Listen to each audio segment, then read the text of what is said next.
अस्सलामुअलैकुम everyone, welcome back to my channel. इस video में हम जॉर्ज जिमिल की बात करेंगे, who was a German sociologist, और साथ ही साथ उनका एक बहुत इंपॉर्टेंट कॉन्सेप्ट है that is philosophy of money, उसके बारे में बात करेंगे। और इंट्रोडक्शन देते हुए मैं आपको जॉर्ज जिमिल की कुछ इंपॉर्टेंट कॉन्ट्रीब्यूशंस के बारे में बताऊँगी। सो वीडियो को स्टार्ट करने से पहले I would request you all कि अगर आपने अब तक मेरे चैनल को सब्सक्राइब नहीं किया है, so kindly take a moment to subscribe the channel. Okay, George Simmel was born in Berlin on March 1, 1858 in Germany, and he was a German sociologist, author and philosopher. अच्छा, इनकी spelling में S है, but S को Z के तौर पर pronunciate करते हैं जर्मन में, सो दैट इज़ वाई हम इसको जॉर्ज जिमिल पढ़ते हैं, जॉर्ज सिमिल नहीं पढ़ते हैं। जॉर्ज जिमिल एक क्लासिकल थिंकर थे, मीन्स जो पुराने थिंकर्स हैं, जो फाउंडिंग फादर्स ऑफ सोशियोलॉजी हैं, उनमें से एक थे। साथ ही साथ एक बहुत इंपॉर्टेंट पॉइंट है इनके बारे में, वो ये है कि ये कॉन्फ्लिक्ट स्कूल ऑफ थॉट से बिलोंग करते थे। यानी कि हमारे जो 3 मेन स्कूल्स ऑफ थॉट्स हैं जो कि बेसिक हैं, that are structural functionalism, conflict and symbolic interactionism, उनमें से जॉर्ज जिमिल का ताल्लुक कॉन्फ्लिक्ट स्कूल ऑफ थॉट से था, और इनका जो एनालिसिस होता था वो माइक्रो होता था, means he was micro sociologist. Sociology को एनालाइज करने के, सोशियोलॉजी में बेसिकली एनालिसिस के 2 मेन तरीक़ेकार होते हैं, एक होता है मैक्रो और एक होता है माइक्रो।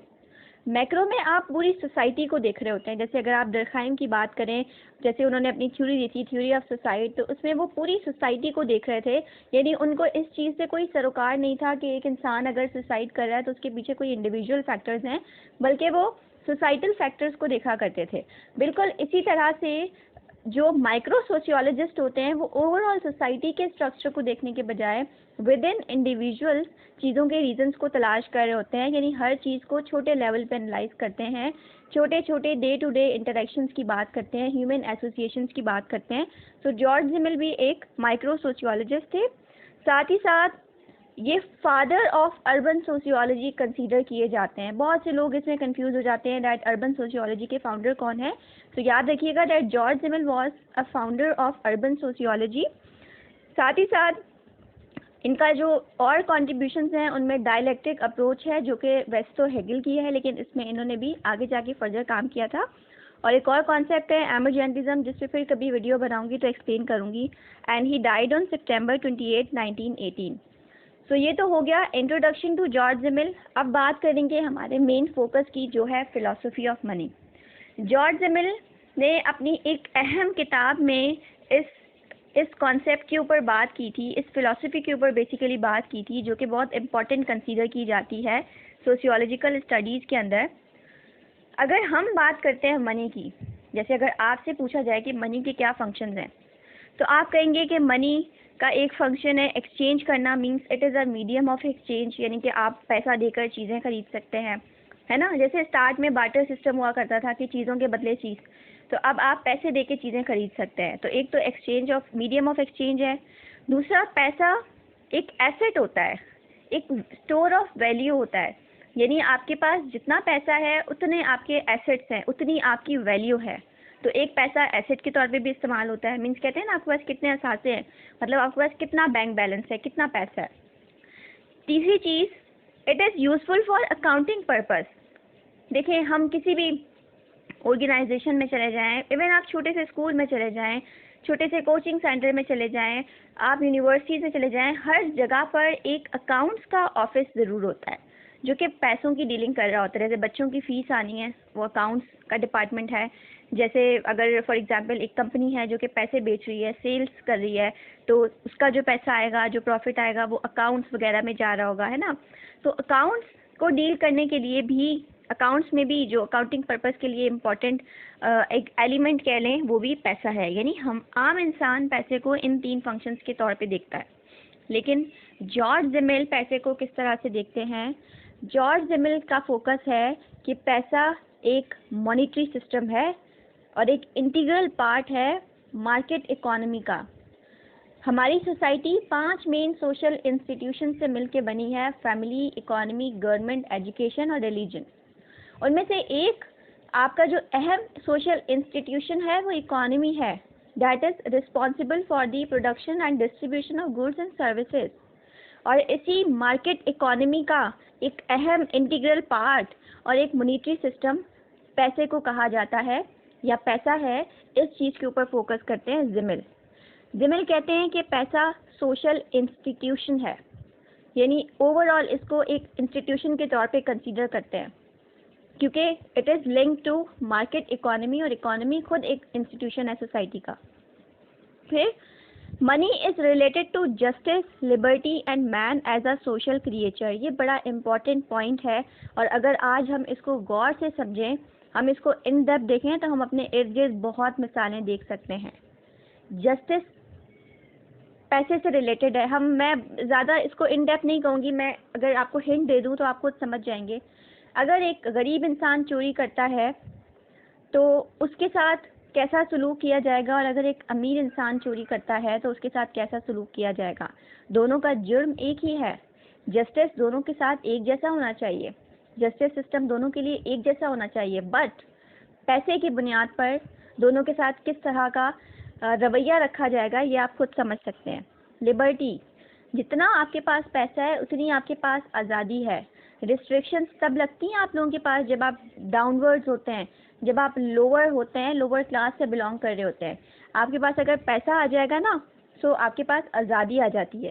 साथ ही साथ इंसान को भी एज आ सोशल क्रिएचर मनी के थ्रू तोला जा सकता है। मीन्स मनी है तो इंसान की वैल्यू है।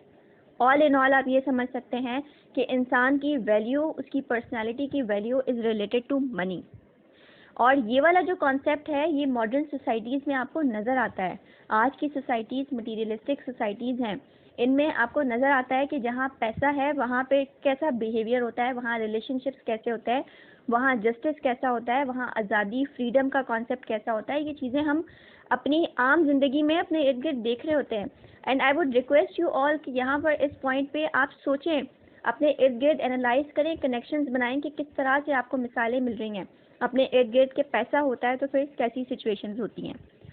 Monetary system is not the conscious creation of a political entity. ये जो ज़िमिल पैसे को मॉनेटरी सिस्टम कह रहे हैं, इससे उनकी मुराद ये नहीं है कि ये ऐसा सिस्टम है जो कि किसी पॉलिटिकल अथॉरिटी ने बनाया है, बल्कि ये एक अनइंटेंडेड, एक विदाउट प्लान्ड प्रोडक्ट है सोशल एवोल्यूशन का।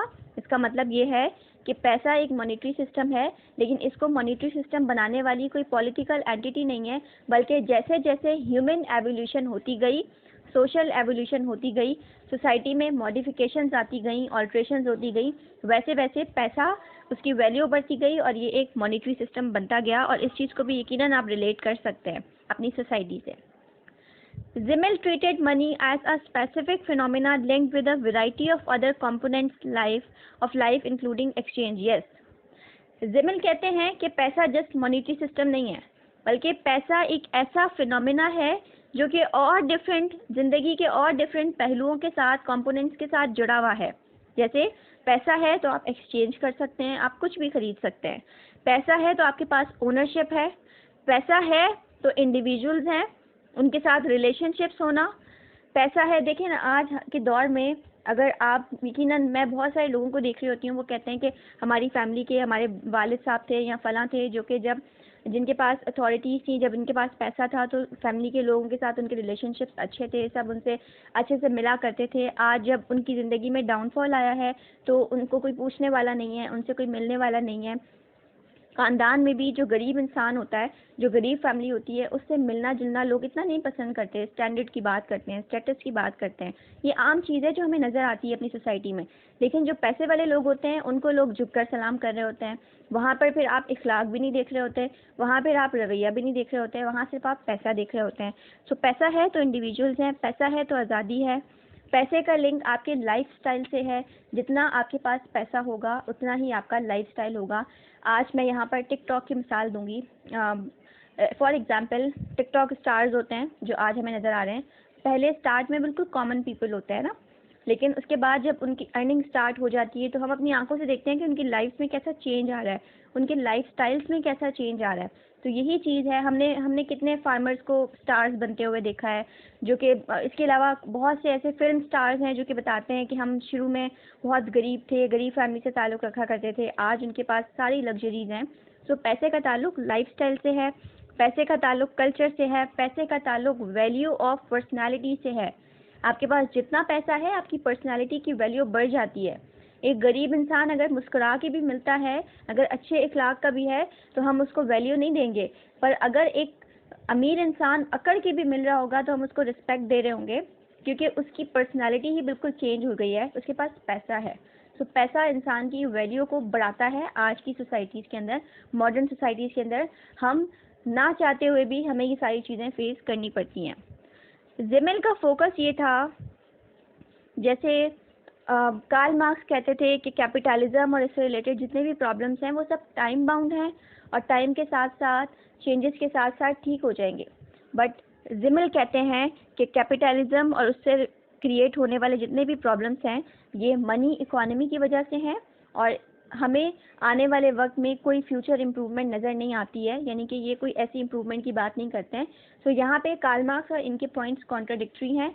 मार्क्स कहते हैं कि आने वाले टाइम में चेंजेस हो सकते हैं, जबकि ये कहते हैं कि नहीं, कोई फ्यूचर इम्प्रूवमेंट्स नहीं है, क्योंकि जितने भी प्रॉब्लम्स हैं वो मनी इकोनॉमी की वजह से हैं। मज़ीद अगर हम कहें तो ज़िमिल कहते हैं डैट मनी एक सिंबल है, यानी हम पैसे को डिफरेंट वे में देखते हैं ना, लेकिन ज़िमिल पैसे को सिंबल के तौर पे देखते हैं। किस चीज़ का सिंबल है? Symbol of impersonal personality and objectification. सबसे पहली चीज़, पैसा इम्पर्सनल है। क्यों इम्पर्सनल है? किसी का नहीं है। आज अगर 1,000 रुपये का नोट आपके पास है ना, कल जब आप उसको एक्सचेंज कर लेंगे, कुछ खरीदेंगे, वही 1,000 रुपये का नोट किसी और के पास चला जाएगा। तो पैसा किसी की मिल्कियत नहीं है, पैसा इम्पर्सनल है। दूसरी चीज़, पैसा ऑब्जेक्टिफाइड है। मीन्स हमने पैसे को ना ऑब्जेक्ट के तौर पर ले लिया है। जैसे 1,000 रुपये की एक वैल्यू है, अपनी वैल्यू है। 10 रुपये की एक अपनी वैल्यू है। मीन्स एक ऑब्जेक्ट है पैसा जिसकी कोई वैल्यू है। और सिंबल को तो आप इस तरह भी समझ सकते हैं कि money is symbol of everything. Money is a symbol of lifestyle, is a symbol of personality, is a symbol of value, is a symbol of relationships and so on in modern society. तो पैसा बहुत सारी चीज़ों को symbolize कर रहा होता है। ठीक है, अगर आप, मैं आपको एक मिसाल देती हूँ, अगर आप अपने सामने किसी को किसी बड़ी सी गाड़ी से उतरता हुआ देखें, किसी बड़े से बेंगलोर से निकलता हुआ देखें, तो आप समझ जाएंगे कि अगर आप किसी को फर्स्ट क्लास पे सफ़र करता हुआ देखें प्लेन की, तो आप समझ जाएंगे कि उसके पास पैसा है। तो पैसा सिंबलाइज करता है बहुत सारी चीज़ों को। अब बात करते हैं क्रिटिसिज्म्स की। देखें, हर थ्योरिस्ट, हर एनालिस्ट अपने अपने पॉइंट्स दे देता है और फिर जाहिर है कि उसकी थ्योरीज़ को या उसके कॉन्सेप्ट्स को क्रिटिसाइज भी किया जा रहा होता है। तो ज़िमिल का जो क्रिटिसिज्म है पहला वाला, वो मार्क्सिस्ट की तरफ से है। और वो क्रिटिसिज्म क्या है? That he does not suggest any way out of the tragedy of culture. देखें, ज़िमिल ने स्टार्ट में, अगर आपको याद हो तो मैंने डिस्कस किया है डैट वो एवोल्यूशन से जोड़ते हैं ना पैसे को, ये सोशल एवोल्यूशन का नतीजा है and all that. But Marxist कहते हैं कि he considers alienation to be inherent to the human condition. यानी ये सोसाइटी की बात नहीं कर रहे, ये जस्ट इंडिविजुअल्स की बात कर रहे हैं, ह्यूमन कंडीशंस की बात कर रहे हैं। तो ये पहला क्रिटिसिज्म है। और दूसरा क्रिटिसिज्म ये है कि ज़िमिल ने money of philosophy of money को डिस्कस करते हुए किसी थियोरेटिकल फ्रेमवर्क को यूज़ नहीं किया, जो करना ज़रूरी है। थ्योरेटिकल फ्रेमवर्क इसीलिए होते हैं ताकि आप उनका इस्तेमाल करके चीज़ों को अंडरस्टैंड कर सकें, एक्सप्लेन कर सकें। तो ये दो क्रिटिसिज्म्स हैं। मुझे उम्मीद है कि ये एक इम्पॉर्टेंट कॉन्सेप्ट है ज़िमिल का, जो कि आपको समझ आ गया होगा। इसके बारे में एग्ज़ाम्स में बहुत पूछा जाता है, स्टूडेंट्स के हवाले से बहुत इंपॉर्टेंट है। सो इसको ज़रूर समझिएगा, इसको प्रैक्टिस में लेके आएँ और अपने कमेंट्स को, अपने फीडबैक्स को ज़रूर मुझसे शेयर कीजिएगा कि आपको आज की वीडियो कैसी लगी। एंड मुझे दुआओं में याद रखिएगा। Thank you very much, take care, have